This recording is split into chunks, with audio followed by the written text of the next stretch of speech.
Taste the Daily. உங்களுக்கு நன்றி சொல்லவே உங்கள் முன்னால் நின்று கொண்டிருக்கிறேன். சில மாதங்களுக்கு முன்புதான் ஒட்டுமொத்த அரசியல் களத்தையும் அதிரச் செய்யக்கூடிய வகையில் வெல்லும் ஜனநாயக மாநாட்டில் பங்கேற்று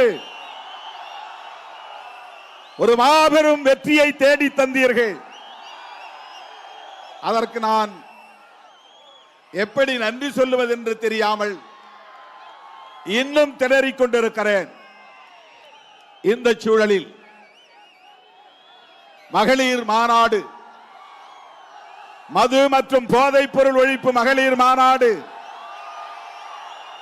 விடுதலை சிறுத்தைகள் கட்சியின் வரலாற்றிலே மீண்டும் ஒரு மைல்கல் என்று சொல்லக்கூடிய வகையில் அகில இந்திய அளவிலே அரசியல் களத்தில் மிகப்பெரிய தாக்கத்தை ஏற்படுத்தக்கூடிய வகையில்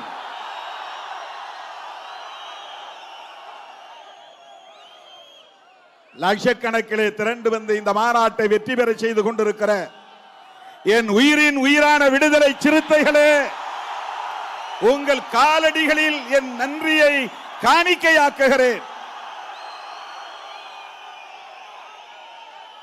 எந்த மாநாட்டிலும் இல்லாத ஒரு சிறப்பு இந்த மாநாட்டில் லட்சக்கணக்கான பெண்கள் இந்த மாநாட்டுக்கு திரண்டு வந்திருக்கிறார்கள்.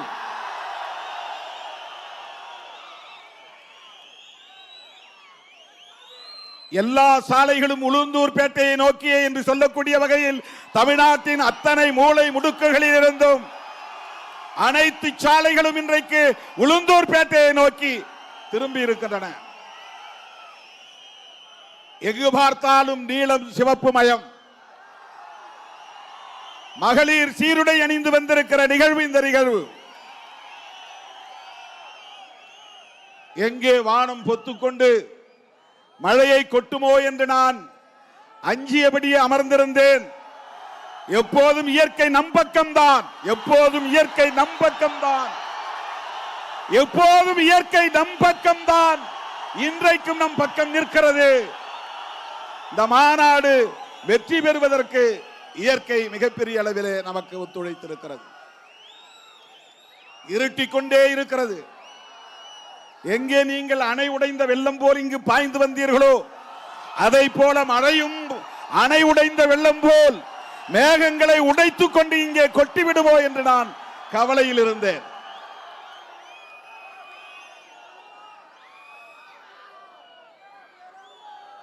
ஏராளமான தோழர்கள் லட்சக்கணக்கிலே இன்றைக்கு திரண்டு வந்திருக்கிறீர்கள்.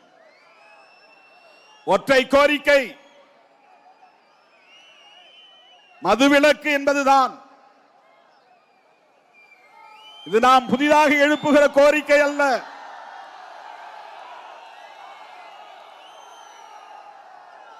நாம் கண்டுபிடித்த புதிய கோரிக்கை அல்ல. நம்முடைய புரட்சியாளர் அம்பேத்கர் அவர்களால் தனது கொள்கை ஆசான் என்று அறிவிக்கப்பட்ட கௌதம புத்தர் காலத்தில் இருந்து இந்த கொள்கை மக்களிடத்திலே பேசப்பட்டு வருகிறது. திருமாவளவன் திடீரென்று ஏன் மதுவிலக்கை பற்றி பேசுகிறார் என்று ஆளாளுக்கு தம் வாய்க்கு வந்தபடியெல்லாம் சமூக ஊடகங்களில் பேசிக் கொண்டிருக்கிறார்கள். திருமாவளவனுக்கு ஏன் இந்த திடீர் ஞானம் என்கிறார்கள்? திருமாவளவன் பகவான் புத்தர், மகாத்மா பூலே, புரட்சியாளர் அம்பேத்கர், தந்தை பெரியார், ஐயன் திருவள்ளுவர், ஐயா வைகுண்டர், ஸ்ரீ நாராயணகுரு போன்ற மாமனிதர்களின் கொள்கைகளை உள்வாங்கியவன். அந்த ஞான வம்சத்தில் இருந்து வந்தவன். அதனால் எனக்கு அந்த ஞானம் உதித்தது. நாங்கள் சாதி பெருமை மதப்பெருமை பேசி திரியக்கூடியவர்கள் அல்ல. பகவான் புத்தரின் கொள்கைகளை பேசக்கூடியவர்கள். அதனால்தான் புத்தருக்கு சிலை இங்கே, அதனால்தான் புரட்சியாளர் அம்பேத்கரின் சிலை இங்கே, அதனால்தான் மேடை முகப்பிலே பகவான் புத்தரின் திருவுருவம் பொறிக்கப்பட்டிருக்கிறது. முகப்பிலே இருக்கிற வரவேற்பு வளைவிலே ஒருபுறம் ஐயன் திருவள்ளுவர், இன்னொரு புறம் கௌதம புத்தர், ஒருபுறம் தந்தை பெரியார், இன்னொரு புறம் பேரறிஞர் அண்ணா, ஒருபுறம் புரட்சியாளர் அம்பேத்கர், பெருந்தலைவர் காமராஜர். இந்த மாநாட்டிலே மிக முக்கியமாக ஒரு கவனிக்க வேண்டிய ஒரு செய்தி, இதுவரையில் நம் மேடைகளில் பார்த்திராத ஒன்று, இதுவரையில் நாம் பயன்படுத்தப்படாத ஒரு உருவம், இரண்டு உருவங்கள். ஒருவர் தேசப்பிதா காந்தியடிகள், அவருக்கு இங்கே வெட்டுருவங்களை வைத்திருக்கிறோம். இன்னொருவர் மூதறிஞர் ராஜாஜியின் வெட்டுருவத்தை, கட் அவுட் வெட்டுருவத்தை வைத்திருக்கிறோம். ஏன்? இது தேர்தலுக்காக அல்ல, அரசியல் உள்நோக்கம் கொண்ட மாநாடு அல்ல. மதுவை வேண்டாம் என்று சொல்லக்கூடிய மாமனிதர்கள் அத்தனை பேருடைய வாழ்த்துக்களும் நமக்கு தேவை. காந்தியடிகளின் கொள்கைகளில் நமக்கு விமர்சனங்கள் இருக்கலாம், ஆனால் அவருடைய கொள்கைகளில் நமக்கு இரண்டு கொள்கைகள் உடன்பாடு உண்டு. ஒன்று மதசார்பின்மை, இன்னொன்று மதுவிலக்கு. அவருடைய உயிர் மூச்சு கொள்கைகளில் ஒன்று மதுவிலக்கு. அதனால்தான் காந்தியடிகளின் பிறந்த நாளில் அக்டோபர் 2 இந்த மாநாட்டை விடுதலை சிறுத்தைகள் கட்சி நடத்துகிறது.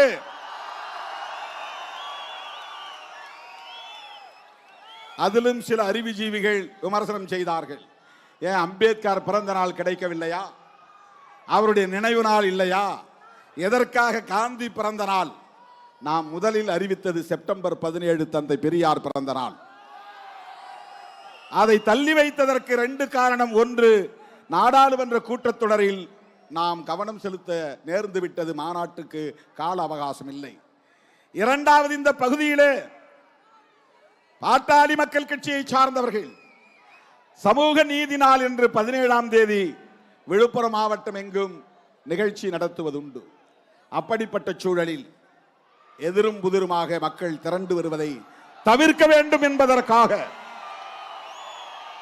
அந்த காரணங்களுக்காக செப்டம்பர் 17 நடத்துவதாக அறிவிக்கப்பட்ட மாநாட்டை காந்தியடிகளின் பிறந்த நாள் அடுத்து வருகிறது.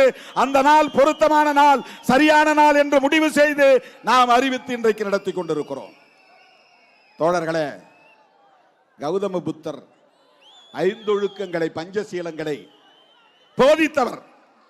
அதிலே மிக முக்கியமானது மதுவிலக்கு. மது அருந்தக்கூடாது, மது அருந்தக்கூடாது, பொய் சொல்லக்கூடாது, திருடக்கூடாது. இதெல்லாம் புத்தரின் போதனைகள். கொலை செய்யக்கூடாது, வரைமுறையற்ற காமம் கூடாது. இது பகவான் புத்தர் உலகமெங்கும் வாழுகிற ஒட்டுமொத்த மாந்த குலத்திற்கு போதித்தார். இந்தியாவில் இருக்கிறவர்களுக்கு மட்டுமல்ல, அவர் வாழ்ந்த காலத்தில் அவர் வாழ்ந்த சாம்ராஜ்யத்திற்கு மட்டும் சொல்லவில்லை, உலகமாந்தர் யாவருக்கும் சொன்னார், மனித குலத்துக்கே சொன்னார். இந்த 5ஐ நீ செய்யாமல் இருந்தால் உனக்கு எந்த துன்பமும் வராது. இதுதான் பகவான் புத்தருடைய போதனைகள். அதில் மதுவிலக்கு ஒன்று. அவர் உலகம் முழுதும் உள்ள மனிதர்களுக்கு சொன்னார். அவர் மாமனிதர் சொன்னார், நான் எளியவன், அதனால் தமிழ்நாட்டில் சொல்லுகிறேன், இந்தியாவெங்கும் வேண்டும் என்று சொல்லுகிறேன். அவருடைய கொள்கையை பின்பற்றி சொல்லுகிறேன். எந்த மகானும் மதுவை ஆதரித்ததில்லை. பகவான் புத்தர் மட்டுமல்ல, இயேசு பெருமான் மதுவை ஆதரித்ததில்லை.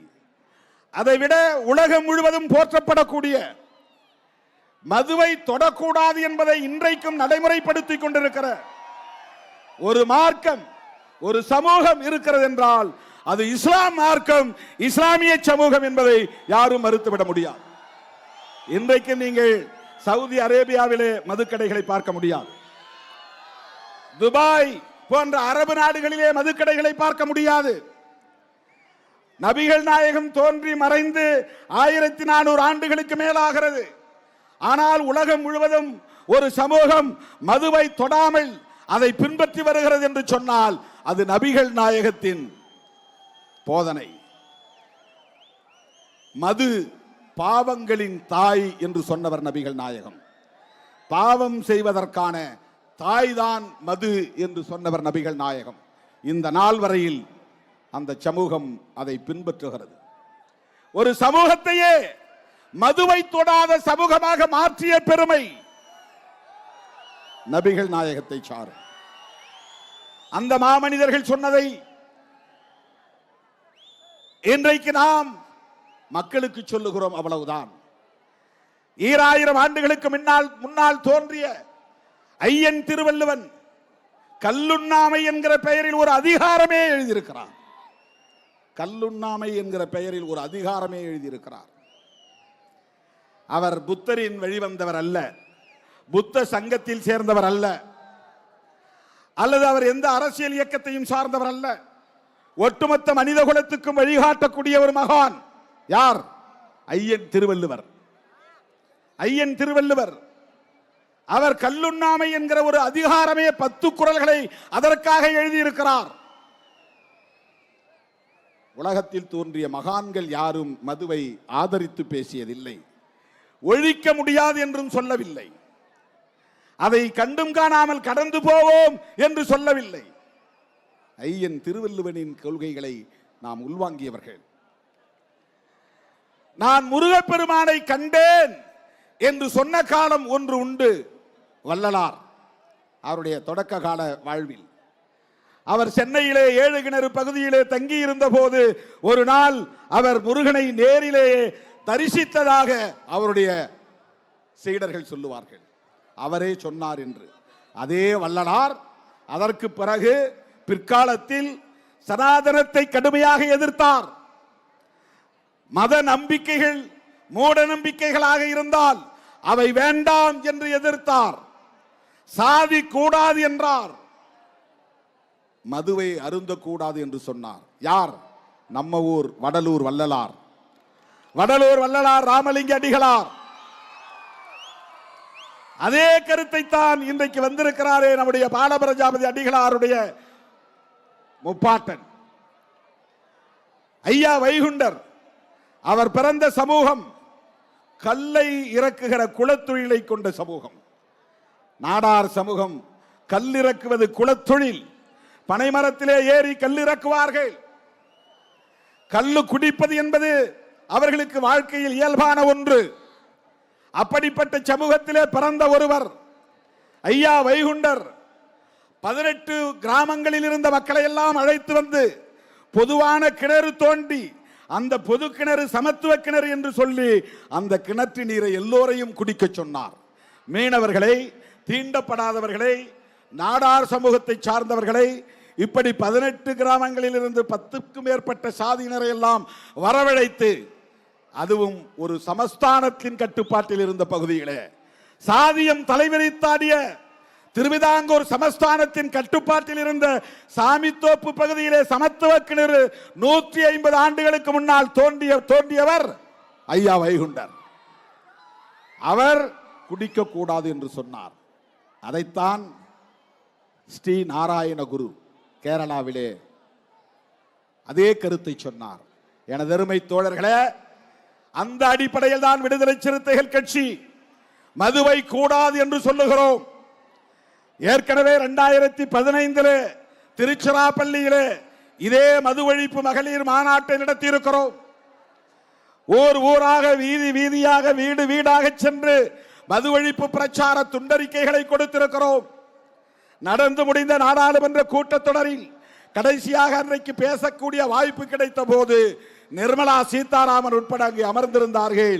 அப்போது நான் சொன்னேன், அரசமைப்பு சட்டம் உறுப்பு எண் 47 டைரக்டிவ் பிரின்சிபல்ஸ் என்கிற வழிகாட்டும் நெறிகள் என்கிற பகுதியிலே உறுப்பு எண் 47 இந்திய ஒன்றிய அரசுக்கும் மாநில அரசுகளுக்கும் வழிகாட்டுகிறது. என்ன வழிகாட்டுகிறது? மக்களுக்கான ஊட்டச்சத்து உறுதிப்படுத்தப்பட வேண்டும், அவர்களுடைய சுகாதாரமான வாழ்வாதாரத்தை உறுதிப்படுத்த வேண்டும். அதைவிட மருத்துவத்திற்கு பயன்படுகிற போதை மருந்துகளை தவிர மனிதர்கள் உட்கொள்ளுகிற போதை மருந்துகள் அனைத்தையும் தடை செய்ய வேண்டும். இதுதான் ஆர்டிகிள் 47. அரசமைப்பு சட்டம் யார் எழுதியது? அரசமைப்பு சட்டம் யார் எழுதியது? புரட்சியாளர் அம்பேத்கர் எழுதினார்.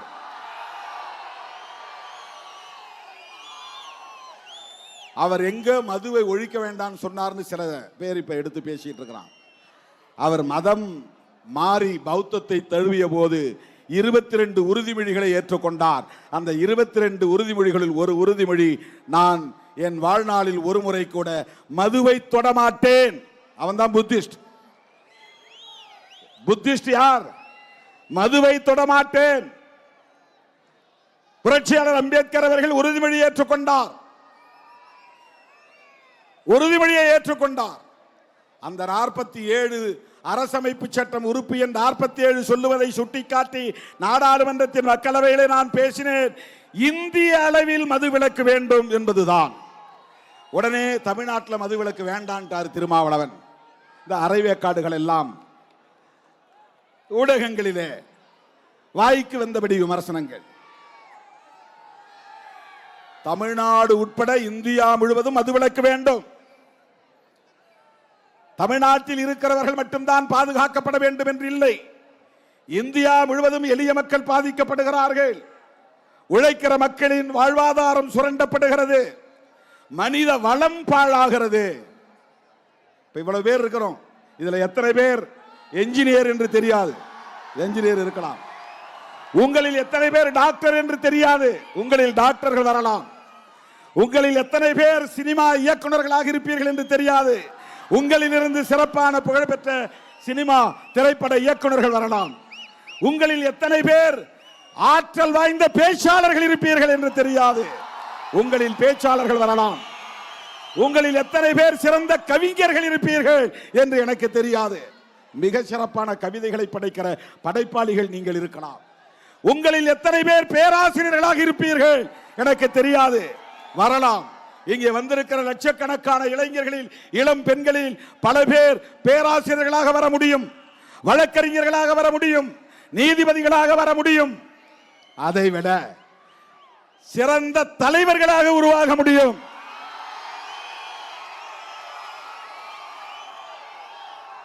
எனக்கு கண்களில் தெரிகிறது. என் உயிரின் உயிரான விடுதலை சிறுத்தைகள் நல்ல தலைமை பண்புள்ள ஆற்றல் வாய்ந்த இளைஞர்களாக வளருவார்கள். கருத்தியல் சார்ந்து வளருவார்கள். இந்த தேசத்தை சாதி வெறியரிடமிருந்தும் மத வெறியரிடமிருந்தும் கட்டி காப்பாற்றி நல்வழிப்படுத்துவார்கள் என்கிற நம்பிக்கை இருக்கிறது. உங்களில் அவ்வளவு பேர் இளமையாக இருக்கிற போது தெரியாது. ஆனால் இதில் குடித்து குடிப்பழக்கத்திற்கு ஆளாகி அடிமையாகி அதிலிருந்து மீள முடியாமல் போனால் என்ன ஆகும்? எத்தனை அம்பேத்கரை நாம் இழக்க நேரும்? இதில் அம்பேத்கர் உருவாகலாமே, உங்களில் பெரியார் உருவாகலாமே. அம்பேத்கர் இளம் வயதிலே குடிக்கோ அல்லது போதை பொருளுக்கோ அடிமையாகி இருந்தால் நமக்கு இப்படி ஒரு தலைவர் கிடைத்திருப்பாரா? பெரியார் இளம் வயதிலே குடிப்பொருளுக்கு, மதுவுக்கு, போதை பொருள்களுக்கு அடிமையாகி இருந்தால் தந்தை பெரியார் என்கிற ஒரு மாமனிதர் நமக்கு கிடைத்திருப்பாரா? உலகத்துக்கே வழிகாட்டக்கூடிய மாமேதை காரல் மார்க்ஸ் ஒரு அடிக்டாக மாறி இருந்தால், போதை அடிமையாக மாறி இருந்தால் நமக்கு ஒரு மார்க்ஸ் கிடைத்திருப்பாரா? யோசித்து பாருங்க. எனது அருமை தோழர்களே, இளம் வயதில் குடிப்பழக்கத்திற்கும் போதை பொருள்களுக்கும் அடிமையாகும் நிலை ஏற்பட்டால் மனித வளம் அழிந்து போகிறது. அதான் நம்முடைய முழக்கம். மது மற்றும் போதை பொருள் ஒழிப்போம், மனித வளம் காப்போம். மனித வளம்னா என்ன? Human resource.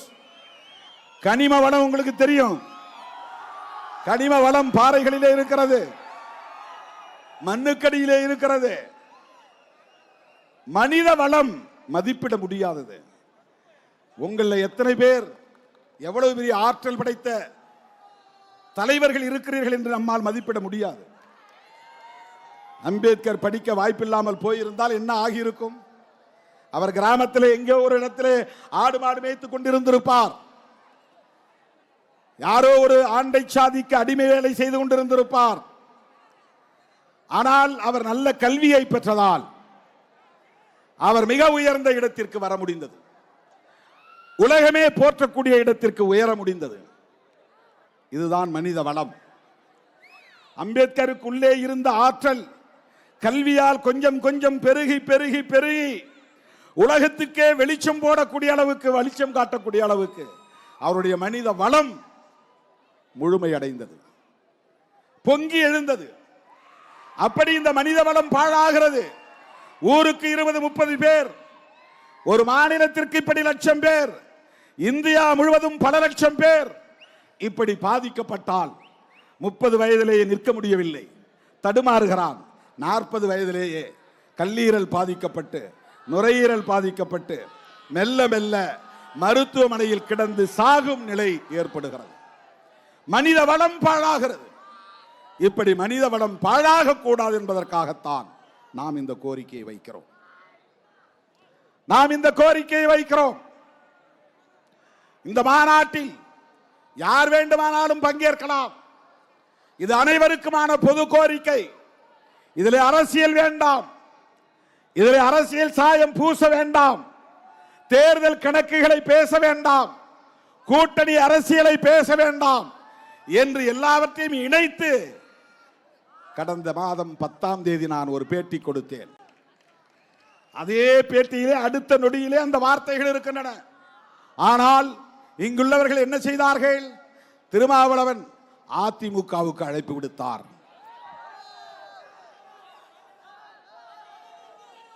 கூட்டணி மாறப்போகிறார்.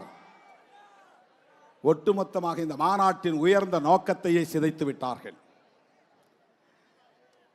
மதுவை ஒழிக்க முடியுமா முடியாதா என்று விவாதத்தை நடத்தியிருக்க வேண்டும்.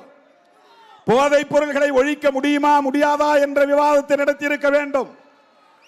மதுவை வியாபாரம் செய்யக்கூடிய சந்தையிலே எந்த மாஃபியா கும்பல் இருக்கிறது என்பதை பற்றி விவாதித்திருக்க வேண்டும். போதைப் பொருள்கள் தமிழ்நாட்டில் மட்டும்தான் பயன்பாட்டில் இருக்கிறதா, இந்தியா முழுவதும் இருக்கிறதே, அந்த போதைப் பொருள்களின் புழக்கத்திற்கு பின்னால் இருக்கிற மாஃபியா கும்பல் யார் யார் என்று விவாதம் நடத்தி இருக்க வேண்டும். மது ஒழிப்புக்காக இதுவரையில் என்னென்ன இயக்கங்கள் நடந்திருக்கின்றன என்பதை விவாதித்திருக்க வேண்டும். காந்தியடிகள் எப்படி இதனை உயிர் மூச்சு கொள்கையாக ஏற்றுக்கொண்டார், பரப்பினார் என்பதை விவாதித்திருக்க வேண்டும். காங்கிரஸில் இருந்த காலத்திலே தந்தை பெரியாரும் அவருடைய துணைவியார் நாகம்மையாரும் அவருடைய சகோதரி கண்ணம்மாவும் எப்படி காந்தி கொள்கையை ஏற்றுக்கொண்டு மது விலக்குக்காக போராடினார்கள் என்பதை விவாதித்திருக்க வேண்டும். காந்தி சொன்னார் என்பதற்காக தமது தோட்டத்திலே இருந்த தோப்பிலே இருந்த 500க்கும் மேற்பட்ட தென்னை மரங்களை வெட்டி எறிந்தவர் பெரியார். பெரியாருடைய பங்களிப்பை பேசி இருக்க வேண்டும். திராவிட முன்னேற்ற கழகத்தை நிறுவிய நிறுவனர் தலைவர் பேரறிஞர் அண்ணா மதுவிலக்கு கொள்கையிலே எப்படி உறுதியாக இருந்தார், அதை விவாதித்திருக்க வேண்டும். ஊடகங்களில் பேசக்கூடியவர்கள் அதை பேசி இருக்க வேண்டும். திருமாவளவன் இப்போது கிளம்பியிருக்கிறாரே, இவரால் மதுவை ஒழித்து விட முடியுமா என்று, மதுவை ஒழிப்பதற்கு என்ன சாத்தியக்கூறுகள் இருக்கின்றன, ஒழிக்க முடியாது என்பதற்கு என்ன சிக்கல்கள் இருக்கின்றன என்பதை விவாதித்திருக்க வேண்டும். ஏன் ஐயன் திருவள்ளுவன் கல்லுண்ணாமை என்கிற அதிகாரத்தில் 10 குறளை எழுதினார் என்பதை விவாதித்திருக்க வேண்டும். அப்படியெல்லாம் இவர்கள் பேசவில்லை. அற்ப காரணத்தை நம்முடைய மாநாட்டுக்கு கற்பித்தார்கள். திருமாவளவன் ஏதோ கணக்கு போட்டுதான், இன்னும் 1.5 வருஷத்துக்கு மேல இருக்கு, 18 மாதங்கள் இருக்கின்றன. எதுக்கு? 2026 சட்டமன்ற தேர்தலுக்கு இன்னும் 18 மாதங்கள். இதுல 3 மாசம், 25-12 மாசம், அதுல ஒரு 4 மாசம், அவ்வளவு நாட்களுக்கு பின்னால் வரப்போகிற தேர்தலுக்கு இப்போதே நாம் அடி போடுகிறோம் என்று அரசியல் பேசுகிறார்கள், விவாதம் செய்கிறார்கள். இந்த மாநாட்டின் உயர்ந்த நோக்கத்தையே திசை திருப்பி விட்டார்கள், மடைமாற்றம் செய்து விட்டார்கள். எல்லாரும் சேர்ந்து காவிரி நீருக்காக பேச வேண்டும் என்று நாம் சொன்னதில்லையா? ஈழத்தமிழர் பிரச்சனை வந்த போது திமுக அதிமுக எல்லோரும் சேர்ந்து ஒற்றை குரலாக பேச வேண்டும் என்று நாம் சொன்னதில்லையா? சில பிரச்சனைகளுக்காக நாம் சேர்ந்து பேசுவது தானே தேவை. மது ஒழிப்பு என்பது தமிழ்நாட்டுக்கான பிரச்சனையா? அது ஒரு தேசிய பிரச்சனை இல்லையா? இந்தியா முழுவதும் அது பிரச்சனையாக இருக்கிறதா இல்லையா? தமிழ்நாட்டில் மட்டும்தான் மதுக்கடைகள் திறந்திருக்கின்றனவா? ஆந்திராவிலே இல்லையா? கேரளாவிலே இல்லையா? அங்கே குடிப்பவர்கள் யார்? அதனால் பாதிக்கப்படுகிறவர்கள் யார்? இளம் வயதிலேயே செத்து போகிறவர்கள் யார்? உழைக்கிற மக்கள் தானே. கேரளாவிலும் தான் இருக்கிறது, எந்த மாநிலத்திலே இல்லை? பீகார், குஜராத்தை தவிர. வடகிழக்கு மாநிலங்களில் மிசோரம், நாகாலாந்தை தவிர இந்தியா முழுவதும் ட்ரை டேஸ் 4 நாள் தான். ட்ரை டேஸ்னா என்னன்னா உலர்ந்த நாட்கள், ஈரம் இல்லாத நாட்கள். அது ஆங்கிலத்தில் சொல்றான். காந்தி பிறந்த நாள், காந்தி ஜெயந்தி, இன்னைக்கு ட்ரை டே இந்தியா முழுவதும். ஆனா நேத்தே வாங்கி வச்சிருப்பானுங்க சரக்க, இன்னைக்கு அடிப்பாங்க கடை மூடிடும். நாளைக்கு மூட போறான்னு தெரிஞ்சா முத நாளே டபுளா வாங்கி வச்சிருவாங்க. அதனால இன்னைக்கு ட்ரை டேங்கிறதெல்லாம் சும்மா. காந்தி ஜெயந்தி அன்னைக்கு கடைகளை மூடுறாங்க இந்தியா முழுக்க. சுதந்திர தினத்தன்னைக்கு கடைகளை மூடுறாங்க இந்தியா முழுக்க. குடியரசு தினத்தன்னைக்கு கடைகளை மூடுறாங்க. மகாவீரர் பிறந்த நாள் கடைகளை மூடுறாங்க. கௌதம புத்தர் பிறந்த நாள் கடைகளை மூடுறாங்க. இப்ப ஐயா பாலபிரஜாபதி அடிகளார் வைகுண்டர் பிறந்த நாளிலும் கடைகளை மூடுங்கள், லீவு விடுங்கள், விடுமுறை விடுங்கள் என்று கேட்கிறார். இந்த 7-8 நாட்கள் தான் தோழர்களே இந்தியா முழுவதும் கடைகள் மூடப்படுகிற நாட்கள். மற்ற நாட்கள் எல்லாம் ஆராய் பெருக்கெடுத்து ஓடுகிறது. இந்தியா முழுவதும் மதுவிலக்கு வேண்டுமா வேண்டாமா? இந்தியா முழுவதும் மதுக்கடைகளை மூட வேண்டுமா வேண்டாமா? அப்படி ஒரு கோரிக்கையை எழுப்புவது நம்முடைய கடமையா இல்லையா? சாதி ஒழிப்ப ஒரு மாநிலத்துக்குள்ள சுருக்கி பார்க்க முடியாது, அது தேசிய பார்வை. மத பிரச்சனையை ஒரு மாநிலத்துக்குள்ளே சுருக்கி பார்க்க முடியாது, அது தேசிய பார்வை கொண்டு அணுக வேண்டும். அப்படித்தான் மது மற்றும் போதைப் பொருள்களை ஒழிப்பது. நரேந்திர மோடியின் நண்பர் அதானி சொந்தமாக துறைமுகம் வைத்திருக்கிறார், கப்பல் வந்து நிற்கிற இடம். சொந்தமாக விமான நிலையங்கள் வைத்திருக்கிறார், ஏரோப்ளேன்கள் வந்து நிற்கிற இடம். பத்திரிகைகளிலே செய்தி வந்தது, அதானியுடைய விமான நிலையத்தில் இருந்தும் அதானியுடைய துறைமுகங்களில் இருந்தும் போதைப் பொருள்கள், கோடிக்கணக்கான மதிப்புள்ள போதைப் பொருள்கள் கைப்பற்றப்பட்டது. இது நான் கற்பனையா பேசவில்லை, நரேந்திர மோடி நண்பர் என்பதற்காக பேசவில்லை. இது நாடாளுமன்றத்திலேயே பேசப்பட்டது, அவர்களால் பதில் சொல்ல முடியவில்லை. அயல் நாடுகளில் இருந்து போதைப் பொருட்கள் இந்தியாவுக்குள்ளே வருகிறது, கப்பல் வழியாக வருகிறது, விமானங்களின் வழியாக வருகிறது. இன்றைக்கு நம்முடைய குக்கிராமங்களிலும் கிடைக்கிறது. கஞ்சா, ஓபியம், கோக்கைன், பிரவுன் சுகர், இவையெல்லாம் போதை பொருட்கள். நாம இந்த சாராயம் குடிக்கிறோமே, அது இல்லாம வேற சில பொருட்கள்லாம் இருக்கு. அதை வெளியிலிருந்து கொண்டு வந்து அது ஒரு கள்ளச்சந்தையில விற்பனை செய்வதற்கென்று ஒரு பெரிய நெட்வொர்க் இந்தியா முழுவதும் இருக்கிறது. அதை யாராலும் ஒன்றும் செய்ய முடியாது. அதிலே கோடிக்கணக்கிலே லாபம் சுரண்டப்படுகிறது. இதை யாராலும் கட்டுப்படுத்த முடியவில்லை. NDPS என்கிற பெயரால் ஒரு சட்டம் இருக்கிறது, narcotic drugs psychotropic substances act, அது ஆங்கிலத்தில். போதையூட்டும் மருந்துகள், நார்காட்டிக் ட்ரக்ஸ், சைக்கோட்ராபிக் சப்ஸ்டன்சஸ், உளவியல் மனதை பாதிக்கக்கூடிய, மனநோயாளி ஆக்கக்கூடிய பொருள்கள். அதை சாப்பிட்டா உனக்கு வந்து ஒரு மாதிரி அரமெண்டல் மாதிரி ஆயிரும். அது இல்லைன்னா நம்மளால் ஒன்றும் பண்ண முடியாது, அப்படியே எந்த நேரமும் ஆடிக்கிட்டே மிதந்துக்கிட்டே இருப்போம். அப்படிப்பட்ட பொருள்கள் இன்னைக்கு வெவ்வேறு பேரில் ஸ்டிக்கர் வந்துருச்சு. இப்போ வாங்கி ஸ்டிக்கர் மாதிரி நாக்கில் ஒட்டிட்டு போய் உட்காந்துக்கலாம், ஒன்றும் யாருக்கும் தெரியாது, முழுங்க தேவையில்லை. இது வியாபாரம் நடக்கிறது. சாக்லேட் வந்து விட்டது, கேட்டா சாக்லேட் சாப்பிட்றேன்னு சொல்லலாம், யாருக்கும் தெரியாது. பள்ளிக்கூடத்து பிள்ளைகளிடம் புழங்குகிறது, கல்லூரி மாணவர்களிடம் புழங்குகிறது. நகர்ப்புறங்களில் மட்டுமே இருந்தது, இன்றைக்கு கிராமப்புறங்கள் வரையில் போகிறது. இதற்கு பின்னால் ஒரு பெரிய மாஃபியா கும்பல் இருக்கிறது. இதை தடுக்க வேண்டுமா வேண்டாமா? இதற்காக குரல் கொடுக்கக்கூடிய ஜனநாயக சக்திகளை ஒருங்கிணைக்க வேண்டுமா வேண்டாமா? அதற்காகத்தான் இந்த மாநாடு. நமக்கு ஒரு கவலை இருக்கிறது, இந்தியா முழுவதும் இப்படி ஒரு நிலை இருக்கிறதே என்று. இந்த மாநாட்டில் திமுகவை எப்படி அழைக்கலாம்? திமுக அரசு இங்கே நடக்கிறது. கடைகளை திறந்து வைத்து அவர்கள்தானே வியாபாரம் செய்கிறார்கள். அவர்கள் எப்படி திருமாவளவன் மாநாட்டு மேடைக்கு வர வேண்டும்?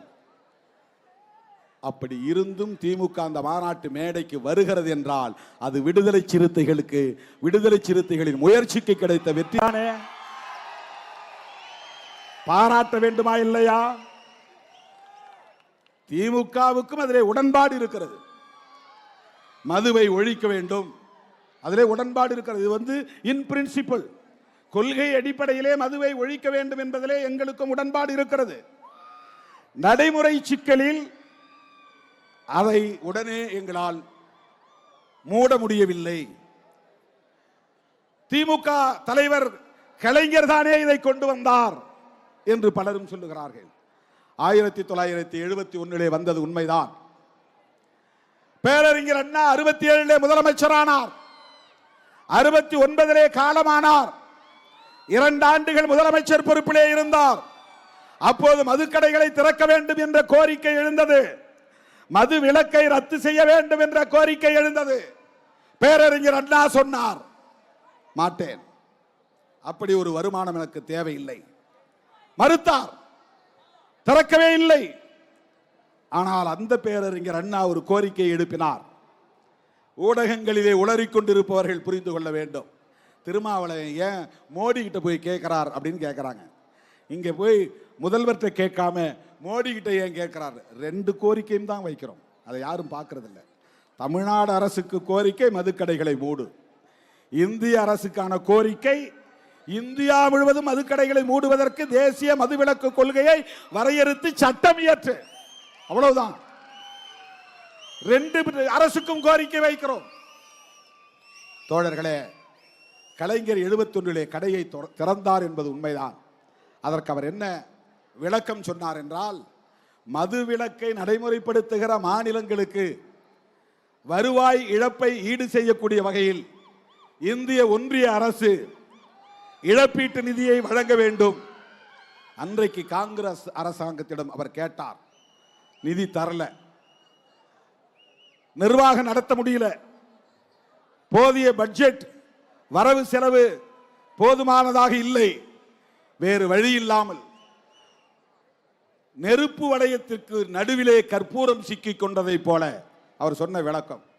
சுத்தி நெருப்பு எரியுது, நடுவில் ஒரு சூடம் கற்பூர கட்டி இருக்கு, அந்த கற்பூர கட்டி தானா பிடித்து எரியும் என்பதை போல வேறு வழி இல்லாமல் நான் மதுக்கடைகளை திறந்தேன் என்று சொன்னார். அதை சரி என்று நாம் நியாயப்படுத்தவில்லை. ஆனால் அன்றைக்கு இருந்த பொருளாதார நெருக்கடியின் அடிப்படையிலே அன்றைய முதல்வர் கலைஞரை சொன்னார். ஆனால் அதே கலைஞர் 1974 மூடினார், மூடிவிட்டார். அப்போது அவர் சொன்னார், தேசிய அளவில் ஒரு மதுவிலக்கு கொள்கை தேவை. அதுதான் இங்கே நாம் வைக்கிற கோரிக்கை. அதற்கு பிறகு மதுக்கடைகளை திறந்தது யார்? யாரும் அதை பேசுவதில்லையே. அதன் பிறகு இங்கே மதுக்கடைகளை திறந்தது மட்டுமில்லாமல் டாஸ்மாக் என்கிற நிறுவனத்தை உருவாக்கியது யார்?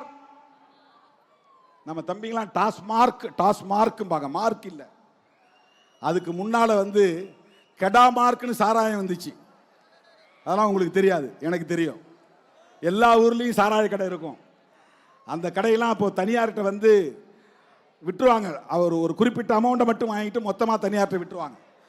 அவன் உள்ளூரில் சாராயத்தை உற்பத்தி பண்ணி கெடா மார்க், மீசை மார்க் அப்படின்லாம் சாராயம் விற்பனை பண்ணுவான். அந்த மாதிரி மார்க்னு நினைச்சிட்டு டாஸ்மார்க்ன்றாங்க. டாஸ்மார்க் இல்லை, TASMAC, TASMAC, Tamil Nadu state marketing corporation, Tamil Nadu மாநில வாணிப கழகம். இதை உருவாக்கிய அரசு எது? யாரும் இதை பேசுவதில்லையே. எம்ஜிஆருக்கு இதில் என்ன பங்கு? ஜெயலலிதா அம்மையார் இதில் என்ன செய்தார்? இன்றைக்கு ஆட்சி பொறுப்புக்கு வந்திருக்கிற திராவிட முன்னேற்ற கழக தலைவர் ஸ்டாலின் அவர்கள் வந்த பிறகா இந்த மதுக்கடையை திறந்தார் என்ற கேள்வியும் எழுகிறது. நான் டிஃபெண்ட் பண்ணி பேசவில்லை. உரையாடக்கூடியவர்கள் எப்படி பேசுகிறார்கள், வாதாடக்கூடியவர்கள் எப்படி பேசுகிறார்கள், அதற்குள்ளே என்ன சூட்சமம் இருக்கிறது, சூழ்ச்சி இருக்கிறது என்பதை புரிந்து கொள்ள வேண்டும். பேசக்கூடியவர்கள் யாரும் எம்ஜிஆர் காலத்திலே மதுக்கடைகள் ஏலம் விடப்பட்டன. ஜெயலலிதா காலத்திலே மதுக்கடைகளை அரசாங்கமே வியாபாரம் செய்யக்கூடிய வகையில் சட்டப்பூர்வமாக்கியது, முறைப்படுத்தியது. அது தொடர்கிறது, தொடர்ந்து கொண்டே இருக்கிறது. அது தொடரும் போது மு.க. ஸ்டாலின் முதல்வராகி இருக்கிறார். இவர் உருவாக்கவில்லை, இவர் புதிதாக திறக்கவில்லை. மூட வேண்டும். நான் அவரை தனியே சந்தித்த போது சொன்னார், எனக்கு என்ன மூடக்கூடாது நான் நினைக்கிறேனா? மூடணும் தான் நானும் நினைக்கிறேன். பதறி போய் சொன்னார். இப்படி எல்லாம் ஊடகங்களில் பேசுகிறார்களே, உங்கள் கட்சியை சார்ந்தவர்களும் பேசுகிறார்களே, மூட வேண்டும் என்றுதான் எனக்கும் பதைப்பு இருக்கிறது. ஆனால் நிர்வாக நடைமுறை சிக்கல்கள் இருக்கின்றன, பார்ப்போம். நான் அதை மனதிலே வைத்துக் கொள்கிறேன். அதன் பிறகுதான் ஒரு கூட்டத்திலே, மண்டலவாரி செயற்குழு கூட்டத்திலே பேசும்போது நான் சொன்னேன், திராவிட முன்னேற்ற கழக அரசு இந்த மதுக்கடைகளை துணிந்து மூடினால் வருகிற 2026 சட்டமன்ற தேர்தல் வருவதற்கு முன்னதாக இந்த மதுக்கடைகளை திமுக அரசு மூடினால் திமுகவே மீண்டும் ஆட்சிக்கு வரும். அந்த சூழல் தமிழ்நாட்டிலே இருக்கிறது என்று நான் சொன்னேன். அதற்கு என்ன காரணம்? திமுக ஆட்சிக்கு வர வேண்டும் என்பதல்ல நோக்கம். திமுக ஆட்சிக்கு வருவோம் என்கிற வாய்ப்பை பயன்படுத்தியாவது திமுக அரசு இந்த மதுக்கடைகளை மூட வேண்டும் என்பதுதான் நம்முடைய நோக்கம். உங்களுக்கு என்ன லாபம் என்று கேட்டார்கள். மதுக்கடைகளை மூடினால் அது சிறுத்தைகளுக்கு லாபம். மதுக்கடைகள் மூடப்பட்டால் அது சிறுத்தைகளுக்கான வெற்றி. மதுக்கடைகள் மூடப்பட்டால் மக்களுக்கு நலம் பயக்கும். அது மட்டும் இல்லாமல் தமிழ்நாடு அரசு நம்முடைய தீர்மானங்களில் சொல்லி இருக்கிறோம், நேரில் சந்திக்கும் போதும் சொன்னோம், நீங்க சட்டமன்றத்தில் தீர்மானம் நிறைவேற்றி அனுப்ப வேண்டும்.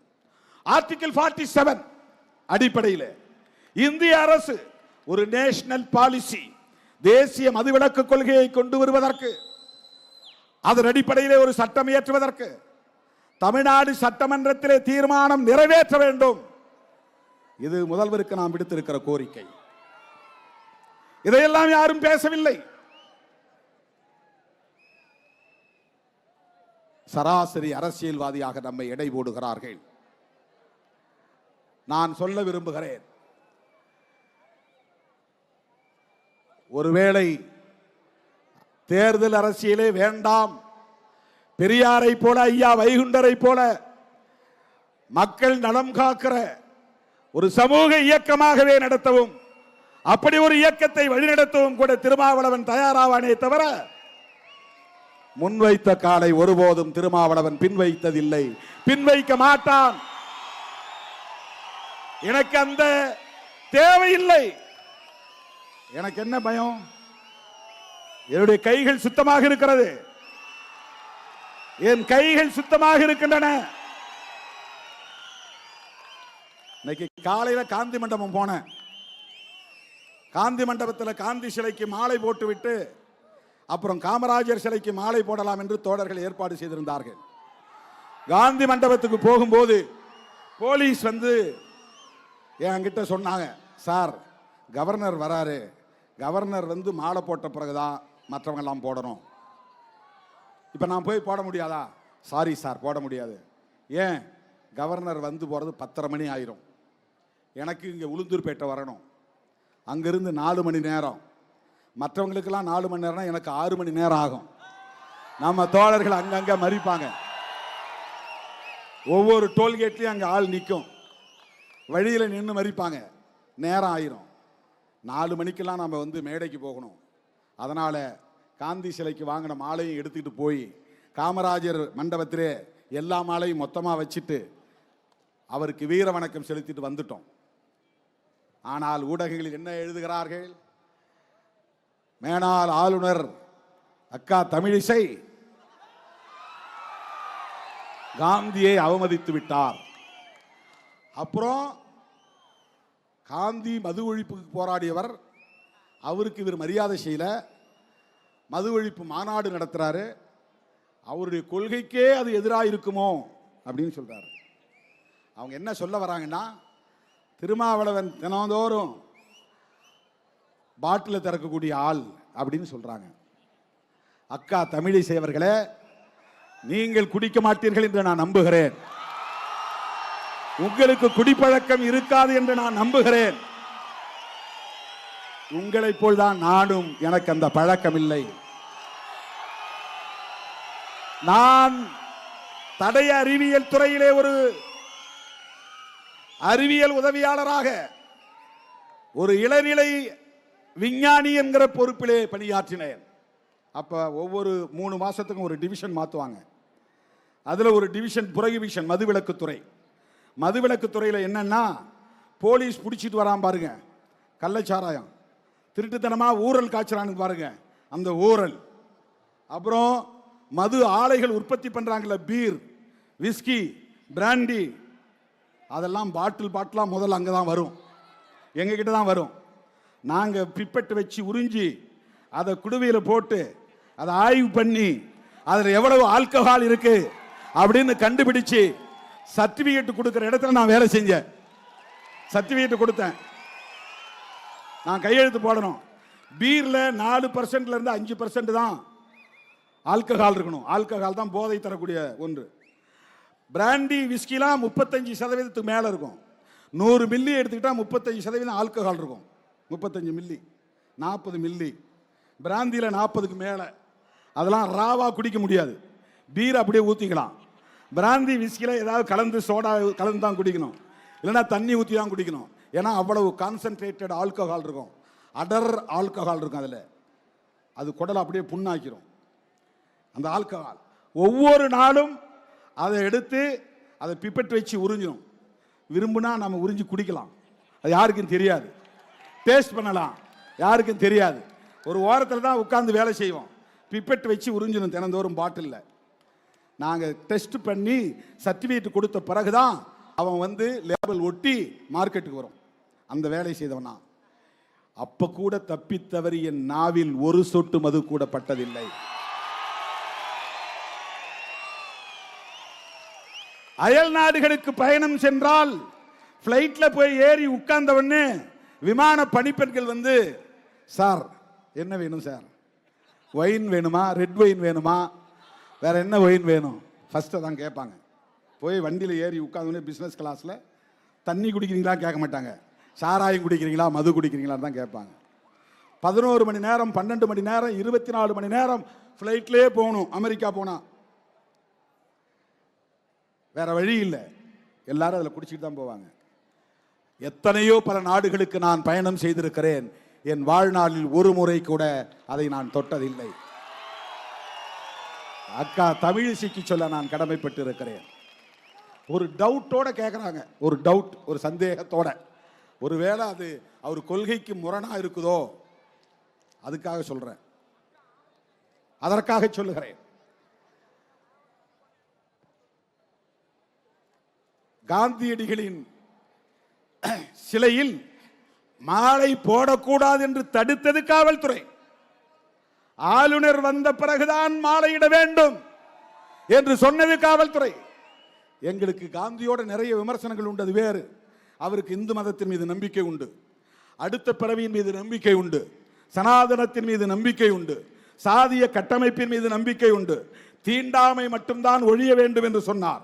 அதனால்தான் அம்பேத்கருக்கும் காந்திக்கும் மோதல் வந்தது.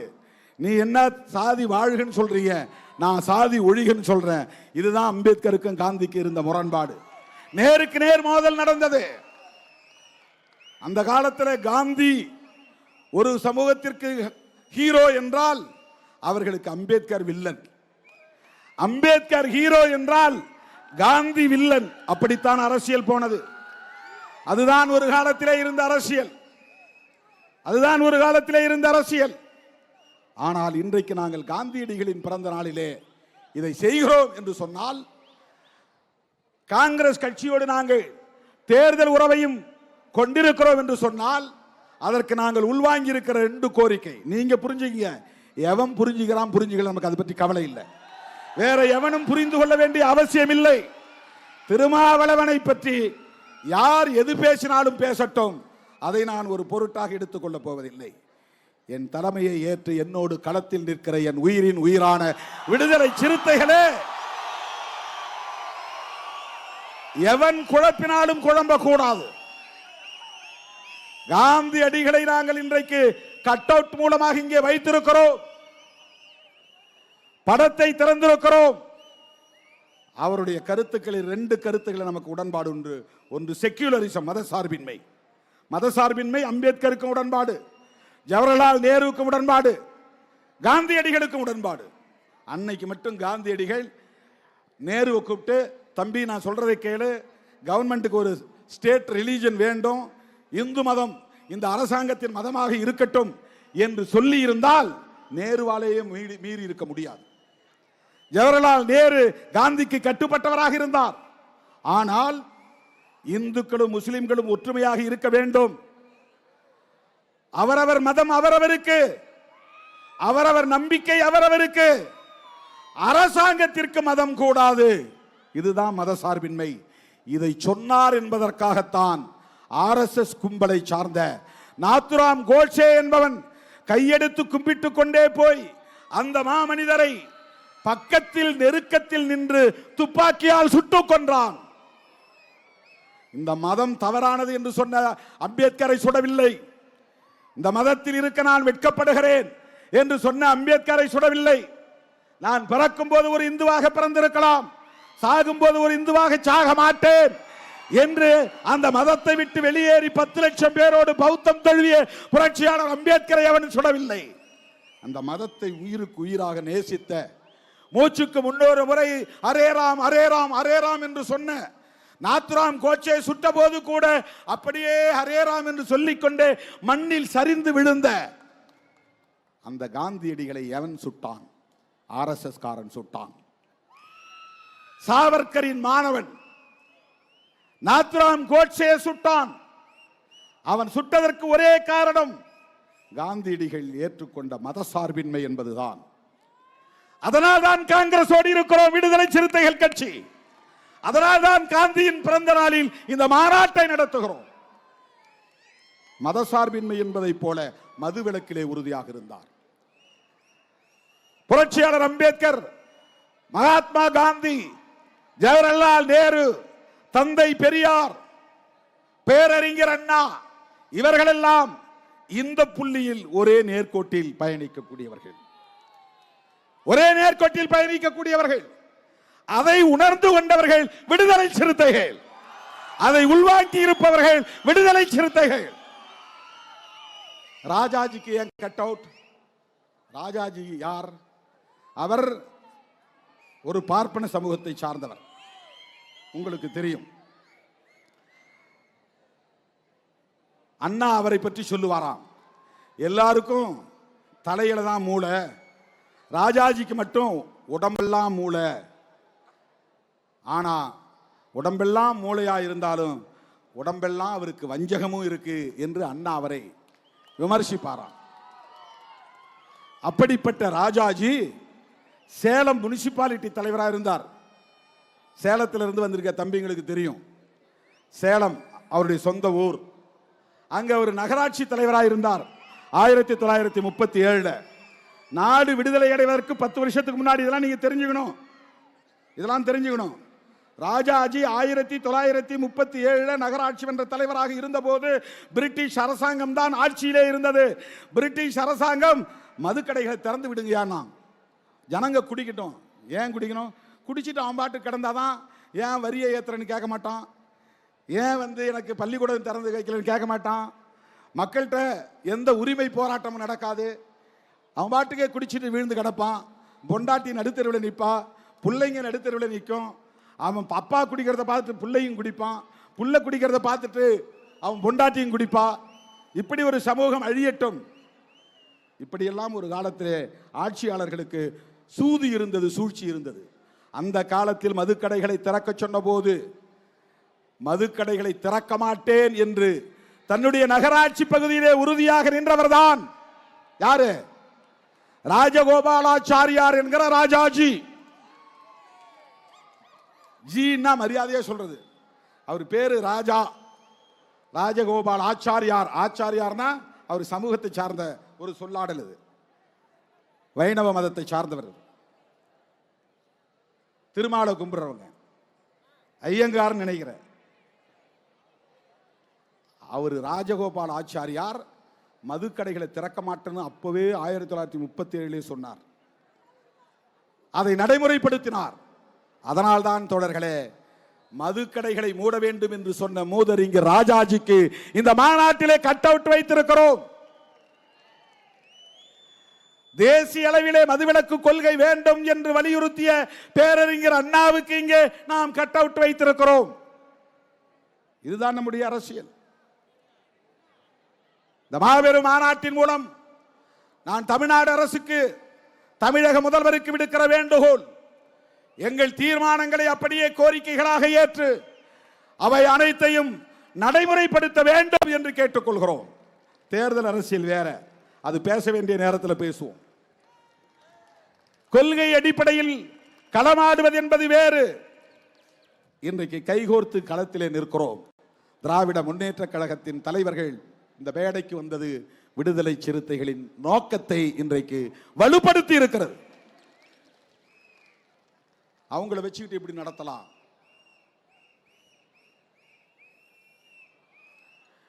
இன்னொருத்தர் கேட்கிறார், திறந்தது இவங்க, மூடுறது அவங்களான்னு. பெரிய அறிவுஜீவின்னு நினைச்சிட்டு கேட்கிறாங்க. புதுசா பெரிய கண்டுபிடிப்பு. இந்திய ஒன்றிய அரசுக்கு பொறுப்பு இருக்கிறதா இல்லையா? வேடிக்கை பார்ப்பது மட்டும்தான் ஒன்றிய அரசின் கடமையா? 1954 பண்டித ஜவஹர்லால் நேரு அவர்கள் பிரதமராக இருந்த காலத்தில் ஸ்ரீமன் நாராயணன் என்பவர் தலைமையிலே ஒரு குழுவை அமைத்தார்கள். அதிலே 6-7 பேர் உறுப்பினர்களாக இருந்தார்கள். 2 பேர் எதிர்கருத்துக்களை பேசினார்கள். என்ன கருத்து பேசினார்கள் தெரியுமா? பழங்குடி மக்கள்லாம் தினந்தோறும் வேலை செய்யணும்னா அவன் குடிக்கணும். அவன் என்ன சொல்றான்னா, எஸ்சி எஸ்டி மக்கள் தான் கூட்டுறாங்க, தினந்தோறும் நீங்க போய் கூட்டிக்கிட்டு இருக்கீங்களா? அப்படி ஒரு பேரு இந்தியா முழுக்க. எஸ்சி எஸ்டி மக்கள் தான் கக்கூஸ் கழுவுறாங்க, தினந்தோறும் நீங்க கக்கூஸ் கழுவிட்டு உட்கார்ந்துருக்கீங்களா? இதுதான் இந்தியா முழுக்க இருக்கிற உளவியல். உழைக்கிற மக்களை, விவசாயம் செய்யக்கூடிய மக்களை கக்கூஸ் கழுவுகிற சாதி என்று 19 பெயர் சூட்டி வைக்கிறார்கள். எவ்வளவு பெரிய அயோக்கியத்தனம் இது! பறை அடித்ததால் தான் பறையங்கிறான். ஊர்ல எத்தனை பேர் பறை அடிக்கிறான்? அது அயோக்கியத்தனம். இது ஒரு ஊர்ல 1-2 பேர் தான் பறை அடிப்பான், வேற யாரும் அடிக்கிறது கிடையாது. யாருக்கு அடிக்க தெரியாது. ஊர்ல 1-2 பேர் ஆண்டை சாதிகாரம் வச்சிருப்பான், என் வீட்டில் பணம் வந்துச்சு வந்து அடிச்சுட்டு போமா. இப்பெல்லாம் அது எவனும் போறது கிடையாது. பிறந்த உடனே எல்லாம் கண்ணு முழிச்சதும் சென்னைக்கு வந்துடுறான், பாம்பேக்கு போயிடுறான், நாக்பூருக்கு போயிடுறான், டெல்லிக்கு போயிடுறான். நீயே உன் சாணியை அள்ளிக்கடான்ட்டு போயிடுறான் அவன். நீயே உன் பணத்தை போய் புதைச்சிக்கோ, நீயே எழுது சொல்ல போ, அப்பதான் உனக்கு புத்தி வரும். இப்ப 10 ஆண்டுகளாக இது இது திருமாக்காலம் என்று பாடல் பாடுகிறோமே, வாயை கட்டி பாட்டு இருக்கிறதே, வாயை கட்டி கையை கட்டி வாழ்ந்தது அந்த காலம். அது அந்த காலம். இது திருமா காலம் என்ற அந்த பாடல் எவன் இன்றைக்கு பறையடிக்கிறான்? இவருக்கு பேரு பறையன்னு பேரு. எவ்வளவு பெரிய அயோக்கியத்தனம் இது! அதுல இருக்கிறவன் சொல்றான், அந்த கமிட்டியில் இருக்கிறவன் சொல்றான், அவங்க எல்லாம் ரொம்ப கீழ்த்தரமான வேலை செய்யறாங்க, அந்த வேலை செய்யணும்னா அவன் குடிக்கணும். சட்டமன்றத்தில் இதே மாதிரி ஒரு விவாதம் வந்துச்சு. தேவதாசி முறையை ஒழிக்கிறதுக்கு அண்ணா ஆட்சி காலத்திலே, கலைஞர் ஆட்சி காலத்திலே ஒரு சட்டம் வந்தது. அந்த சட்டம் வந்தப்ப ஒரு அம்மா எழுந்திருச்சு, ஐயோ அப்படிலாம் அதெல்லாம் ஒழிக்கக்கூடாது, தேவதாசியில் இருந்தால் நல்லது, அப்பதான் திமிரு பிடிச்ச ஆண்களால குடும்பத்து பெண்கள் எல்லாம் பாதிக்கப்படாம பாதுகாப்பாக இருப்பாங்க. ஒரு குறிப்பிட்ட சில பெண்கள் தேவதாசிகளா இருந்தா குடும்பத்து பெண்கள் பாதுகாக்கப்படுவாங்களாம். அதுக்காக ஒரு பெண்மணி பிறந்தா அவளுக்கு பொட்டு கட்டி விட்டுருவாங்க. பொட்டு கட்டி விட்டுட்டா ஊர்ல பொதுவானவள்னு அர்த்தம், யார் வேண்டதுனாலும் அந்த பெண்ணோட பழகலாம். இப்படி ஒரு காலத்தில் இருந்துச்சு. இதை ஒழிக்கிறது சட்டம் கொண்டு வந்தப்போ அவங்க சொன்னது, அப்போ பதில் சொன்னார்கள் சட்டமன்றத்தில், இத்தனை காலம் எங்கள் பெண்கள் பொட்டு கட்டி இருந்தார்கள், இனிமேல் நீங்கள் அந்த தொழிலை கொஞ்ச காலம் செய்யுங்கள், உங்கள் வீட்டு பெண்கள் அதை செய்யட்டும். அப்படிதான் இப்ப இன்னைக்கு நாம கேட்க வேண்டியிருக்கு. அவன் என்ன சொல்றான் பாருங்க, கக்கூஸ் கழுவுறவனுக்கு தண்ணி வேணும், பெனஞ்சுடுறவனுக்கு தண்ணி வேணும், பறை அடிக்கிறவனுக்கு தண்ணி வேணும், குடிச்சாதான் அவன் அந்த வேலையை செய்ய முடியும், கூட்டுறவனுக்கு தண்ணி வேணும், குடிச்சாதான் அந்த வேலையை செய்ய முடியும். எப்படி நியாயப்படுத்துறான் பாருங்க. ஆனால் ஸ்ரீமன் நாராயணன் குழு 1955 உடனடியாக பரிந்துரைகளை தந்தது. அந்த பரிந்துரைகளைத்தான் இன்றைக்கு நாங்கள் நினைவூட்டுகிறோம். அவன் என்ன சொன்னா, குறிப்பிட்ட ஒரு தேதியை சொல்லி இந்த தேதிக்குள்ள எல்லா மாநில அரசும் மதுக்கடைகளை மூடுவோம் என்று உறுதியளிக்க வேண்டும். ஒரு குறிப்பிட்ட தேதிக்குள்ளாக இந்திய ஒன்றிய அரசு மதுவிலக்கை நடைமுறைப்படுத்த சட்டம் கொண்டு வர வேண்டும். அதை தான்டா இன்னைக்கு நாங்க சொல்றோம். ஸ்ரீமன் நாராயணன் குழு சொன்ன பரிந்துரைகளை நடைமுறைப்படுத்துங்கள். நரேந்திர மோடியே அதை நடைமுறைப்படுத்துங்க. இல்லனா நீ இப்ப ஒரு என்கொயரி கமிட்டி போடு, புரோஹிபிஷனுக்கு ஒரு என்கொயரி கமிட்டி போடு. அது உனக்கு பிடிக்கல. ஸ்ரீமன் நாராயணனுக்கு பிறகு தேக்சந்த் கமிட்டி வந்துச்சு. ஜஸ்டிஸ் தேக்சந்த் அப்படிங்கிறவர் தலைமையில் மறுபடியும் ஒரு கமிட்டி போட்டாங்க 1970, 20 வருஷம் கழிச்சு. அந்த கமிட்டி பரிந்துரை செய்தது. ஆனா மாநில அரசியல் ஒத்துக்கல, அதனால கடப்பல போட்டாங்க. இப்ப நாங்க சொல்றோம், இந்துக்கள் தானே அதிகம் குடிக்கிறாங்க, முஸ்லிம்கள் குடிக்கலையே, கிறிஸ்தவர்கள் குடிக்கலாம் ஒருவேளை, இஸ்லாமியர்கள் 99% பேர் குடிக்கிறது இல்லை எனக்கு தெரிஞ்சு. ஒருவேளை 90% பேரை வச்சுங்க, 10% பேரை விடுங்க. ஆனா இந்து சமூகத்தில் நீங்க சொல்லக்கூடிய இந்துக்களாக கருதப்படக்கூடிய விளிம்பு நிலை மக்கள் எத்தனை சதவீதம் பேர் குடிக்கிறார்கள்? இந்துக்களின் பாதுகாவலர்கள் என்று சொல்லிக் கொள்ளுகிற நரேந்திர மோடி அவர்களே, அமித்ஷா அவர்களே, இந்து சமூகத்தை பாதுகாக்க உங்களுக்கு பொறுப்பு இருக்கிறதா இல்லையா? மது கடைகளை மூட வேண்டிய பொறுப்பு உங்களுக்கு உண்டா இல்லையா? மாநில அரசுகளே முடிவு செய்யட்டும் என்றால் ஒருபோதும் முடிவு செய்ய மாட்டார்கள். நீங்களே ஒரு முடிவை செய்யுங்கள். தேசிய அளவிலே மதுவிலக்கு சட்டம் கொண்டு வாருங்கள். அதை நடைமுறைப்படுத்தலனா, இப்ப NEP நடைமுறைப்படுத்தலனா ஃபண்டை நிறுத்துற ஒருத்தன் கேள்வி கேட்கிறான். யாரு? இந்த சங்க பரிவாரங்கள். மதுவிலக்கு கொள்கை வேணுங்கிறாரு தேசிய அளவில், கல்வி கொள்கை வேணாங்கிறாரு தேசிய அளவில். ரெண்டுக்கும் வேறுபாடு தெரியல. மதுவிலக்கு கொள்கை வேண்டாம் என்பதில், மதுவிலக்கு கொள்கை வேண்டும், மதுக்கடைகள் வேண்டாம் என்பதில் நல்ல நோக்கம் இருக்கிறது. தேசிய கல்விக் கொள்கையில் தீய நோக்கம் இருக்கிறது. நீ சனாதனத்தை திணிக்க கொள்ளைப்புற வழியாக வருகிறாய், மும்மொழி திட்டத்தை திணிக்க கொள்ளைப்புற வழியாக வருகிறாய். அதனால் எதிர்க்கிறோம். ரெண்டுக்கு வேறுபாடு இருக்கு. இதுல ஒரு தீய நோக்கம் இருக்கிறது தேசிய கல்விக் கொள்கையில், இதில் நல்ல நோக்கம் இருக்கிறது மதுவிலக்கு கொள்கையில். ஆகவேதான் மத்திய அரசுக்கு, இந்திய ஒன்றிய அரசுக்கு, மோடி அரசுக்கு விடுதலை சிறுத்தைகள் கோரிக்கை விடுக்கிறது. இந்தியா முழுவதும் மதுவிலக்கை நடைமுறைப்படுத்த வேண்டும். எனது அருமை தோழர்களே, என் உயிரின் உயிரான விடுதலை சிறுத்தைகளே,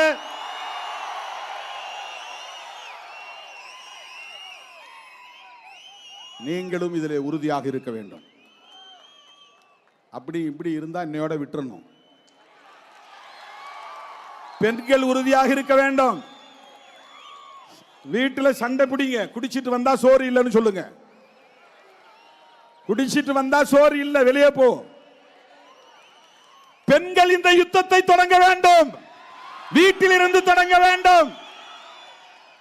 யாருக்கு இந்த பொறுப்பு இருக்கோ இல்லையோ, இதெல்லாம் ஒன்றும் பண்ண முடியாது. திருமாவளவன் மேடையில் பேசிட்டு போறான். நான் 2015 சொன்னேன், அடிவயிறு எரிய எரிய சொல்லுகிறேன் என்று வேதனையோடு சொன்னேன்.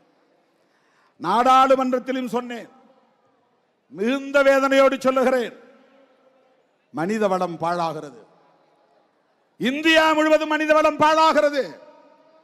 எனவே மது மற்றும் போதை பொருள்களை ஒழிப்பதற்கு தேசிய அளவில் ஒரு கொள்கை வேண்டும், சட்டம் வேண்டும், அதை தீவிரமாக நடைமுறைப்படுத்த வேண்டும். கள்ளச்சந்தைகளில் புழங்குகிற போதை பொருட்கள் அனைத்தையும் தடை செய்ய வேண்டும். விழுப்புரம் மாவட்டத்தை சுத்தி 9 இடத்துல சோதனை சாவடி இருக்கு. ஒவ்வொரு மாவட்டத்திலும் பார்டர்ல இந்த சாராயத்தை கடத்திட்டு வர்றத கண்டுபிடிக்கிறதுக்கு டோல்கேட் வச்சிருக்கிறாங்க. இந்த டோல்கேட் இல்ல, சாராயம் கடத்துற கும்பலை பிடிக்கிறதுக்கு டோல்கேட் இருக்கு. மற்ற மாவட்டங்களில் 2, 1, 3 தான் இருக்கு. விழுப்புரத்தில் 9 இடங்கள்ல இருக்கு. அதை மீறி கள்ளச்சாராயம் கள்ளக்குறிச்சியில. எப்படி அந்த 9 டோல்கேட்டை மீறி வந்துச்சு சாராயம்? எப்படி எக்கியார் குப்பத்திலே மரக்காணத்திலே மெத்தனால் வந்தது? அங்கே 22 பேர், 10 பேர் மீனவர்கள், 4 பேர் தலித்துகள், மற்றவர்கள் 8 பேர் வெவ்வேறு சமூகங்களை சார்ந்தவர்கள். எல்லா சமூகங்களும் பாதிக்கிறார்களா? இல்லையா? தலித்துகள் மட்டும்தான் பாதிக்கிறார்களா? எண்ணி பார்க்க வேண்டும். கள்ளக்குறிச்சியிலே செத்தது 69 பேர். 69 பேரிலே 15 பேர் பழங்குடி மக்கள், இஸ்லாமிய குடும்பத்தை சார்ந்தவர்கள் சிலர், 10க்கும் மேற்பட்டவர்கள் வன்னியர் சமூகத்தை சார்ந்தவர்கள். மாதவச்சேரி என்கிற கிராமத்திற்கு போனேன். அங்கிருந்த பாமக கார தம்பி ஒருவர் ஓடி வந்து என் கையை பிடித்துக் கொண்டு சொன்னார், அண்ணா தினந்தோறும் மாலையிலே இங்கு சாராயம் விற்கப்படுகிறது. இந்த இடத்துல தான் விற்கிறாங்க, ஊருக்குள்ள நடுவில் வந்து விற்கிறான், யாராலும் கேட்க முடியல. ஊருக்குள்ள தெருவுக்குள்ள கள்ளச்சாராயம் விற்கப்படுகிறது. என்னிடத்திலே வந்து சொன்ன தம்பி ஒரு பாட்டாளி மக்கள் கட்சிக்கார பையன் ஓடி வந்து சொன்னான். என் வண்டியிலேயே கொஞ்ச தூரம் பயணம் செய்தான். வன்னியர் தெருவுக்குள்ளே சாராயம் கள்ளச்சாராயம் விற்கப்படுகிறது. எல்லாம் சொல்றவன் என்ன சொல்றான்னா, திருமாவளவன் போராட்டம் நடத்துறது எதுக்காகனா அவங்க சாதி சனெல்லாம் பாதிக்கப்படுறாங்க, அதனால போராட்டம் நடத்துறாரு. இந்த மாதிரி ஒரு அற்பத்தனம் வேற என்னவா இருக்க முடியும்? அயோக்கியத்தனம், ஒரு கீழ்த்தரமான புத்தி, கீழ்த்தரமான புத்தி. காஞ்சிபுரத்தில் நான் ஒரு கோரிக்கை வச்சேன். ஒருத்தன் எழுதுறான், ஒரு முட்டாள். நான் என்ன கோரிக்கை வச்சேன்னா, அண்ணா வந்து கனவு கண்டார், இந்திய எதிர்ப்பு போராட்டத்தில் தாளமுத்து நடராசன் 2 பேர் இறந்தார்கள், அது பெரியாருடைய போராட்டத்தில் பெரிய ஊக்கத்தை தந்தது. இந்த 2 பேரும் 2 சமூக பின்னணி கொண்டவர்கள். நடராசன் தலித் சமூகத்தை சார்ந்தவர், ஆதி திராவிடர். தாளமுத்து நாடார் சமூகத்தை சார்ந்தவர். இந்த 2 சமூகமும் பெரியார் எடுத்த போராட்டத்திற்கு பக்கத்துணையாக இருந்திருக்கிறது. எனவே பெரியார் நாங்கள் ஆட்சிக்கு வந்தால் பெரியாரும் தாளமுத்து நடராசனும் இருப்பதை போல சிலை ஒன்றை நிறுவுவோம். இது அண்ணா கண்ட கனவு. அதை சொல்லிட்டு தான் நான் சொல்றேன். முதலமைச்சர் அவர்களே, அண்ணன் தளபதி ஸ்டாலின் அவர்களே, நீங்கள் ஆட்சியில் இருக்கும் போதே இந்த கோரிக்கை நிறைவேற்ற வேண்டும். நான் ஒரு கோரிக்கையை சொல்ல போகிறேன் அப்படின்னு சொன்ன உடனே எல்லாரும் பத்திரிகைக்காரன் பூரா ஏதோ மது ஒழிப்பு பற்றி தான் பேச போறாரு, மது கடைகளை மூட சொல்ல போறாரு அப்படின்னு எல்லாம் பதற்றமா இருந்தாங்க. நான் சொன்னேன் என்ன சொன்னேன்னா, பெரியார், நடராசன், தாளமுத்து ஆகியோர் கொண்ட உருவச் சிலைகளை நிறுவுங்கள், அது அண்ணாவின் ஏக்கம் என்று சொன்னேன். ஒருத்தன் எழுதுறான், இதுலயும் சாதி பார்க்கிறார் திருமாவளவன், நடராசன் என்கிற ஒரு தலித்துக்கு சிலை வைக்கணுங்கிறதுக்காக இப்படி ஒரு கோரிக்கை வைக்கிறார் அப்படின்றான். அப்படி சிந்திக்கிற அவன் தான் சாதி புத்தி உள்ளவனே தவிர நாம் இல்லை. அண்ணா கேட்டதை நாம் சொன்னோம், அண்ணாவின் ஏக்கத்தை நாம் சொன்னோம். இந்த போராட்டத்தை நாம் முன்னெடுத்திருப்பது பெரியார், அம்பேத்கர் போன்ற மாமனிதர்களின் கொள்கைகளை உள்வாங்கி இருப்பதனால் ஏற்பட்ட தாக்கம், அவ்வளவுதான். ஐயன் திருவள்ளுவனுடைய அரசியலை உள்வாங்கி கொண்டதனால் ஏற்பட்ட தாக்கம், ஐயா வைகுண்டரை படித்ததனால், நாராயணகுருவின் போதனைகளை உள்வாங்கியதனால், வள்ளலாரை வாடிய பயிரை கண்டபோதெல்லாம் வாடினேன் என்று சொன்னாரே, அந்த வள்ளலாரை ஓரளவுக்கு உள்வாங்கி இருப்பதனால் மது வேண்டாம் என்கிறோம். எனவே மாண்புமிகு முதல்வர் அவர்களுக்கு லட்சோப லட்சக்கணக்கான விடுதலை சிறுத்தைகளின் சார்பில் விடுக்கிற வேண்டுகோள், எங்கள் தீர்மானங்கள் அனைத்தையும் கோரிக்கைகளாக ஏற்று அவற்றை நடைமுறைப்படுத்துவதற்கு முன்வர வேண்டும். இந்திய ஒன்றிய அரசுக்கு நாங்கள் விடுக்கிற வேண்டுகோள், தேசிய அளவில் மதுவிலக்கு கொள்கையை வரையறுத்து தேசிய மதுவிலக்கு சட்டம் ஒன்றை கொண்டு வர வேண்டும். இந்த 2 கோரிக்கைகளையும் வலியுறுத்தி அடுத்தடுத்து நாம் டிஜிட்டல் சிக்னேச்சர் கேம்பெயின் எடுக்கிறோம். ஆன்லைன் மூலமா கையெழுத்து இயக்கம் தொடங்கி வச்சேன்ல, அதுதான். அதற்கடுத்து கிராமப்புறங்களில் இன்றைக்கு நீலம் சிவப்பு சீருடை அணிந்து வந்த பெண்கள் லட்சக்கணக்கிலே, ஏறத்தாழ 2 லட்சம் மகளிர் இந்த மாநாட்டுக்கு வந்து உட்கார இடமில்லாமல் திரும்பி போயிருக்கிறார்கள். அவர்கள் கிராமந்தோறும் மதுவிலக்கு மகளிர் குழுவை உருவாக்க போகிறோம். மதுவிலக்கு மகளிர் குழுவை உருவாக்க போகிறோம்.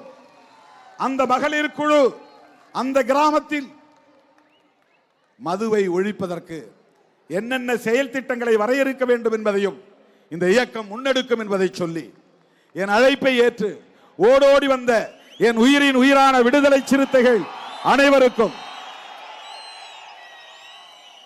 நம்முடைய அழைப்பை ஏற்று இந்த நிகழ்வுக்கு வந்து கருத்துரை வழங்கிய தலைவர் பெருமக்கள் யாவருக்கும் என்னுடைய நெஞ்சார்ந்த நன்றியை தெரிவித்து, இந்த திடலை நமக்கு வழங்கிய உளுந்தூர்பேட்டை மேனாள் ஊராட்சி மன்ற தலைவர், பேரூராட்சி மன்ற தலைவர் திரு ராதாகிருஷ்ணன் அவர்களுக்கும், சட்டமன்ற உறுப்பினர் உதயசூரியன் அவர்களுக்கும், இவ்வளவு நேரமும் இங்கே காத்து கிடக்கிற என் உயிரின் உயிரான விடுதலை சிறுத்தைகள் அனைவருக்கும் என்னுடைய நிஜார்ந்த நன்றியை மீண்டும் மீண்டும் உரித்தாக்கி வாய்ப்புக்கு நன்றி கூறி முடிக்கிறேன். நன்றி, வணக்கம். ஜெய் பீம், ஜெய் பீம். ஒழிப்போம், ஒழிப்போம், மதுவை ஒழிப்போம், காப்போம், காப்போம், மனித வளம் காப்போம், மனித வளம் காப்போம்.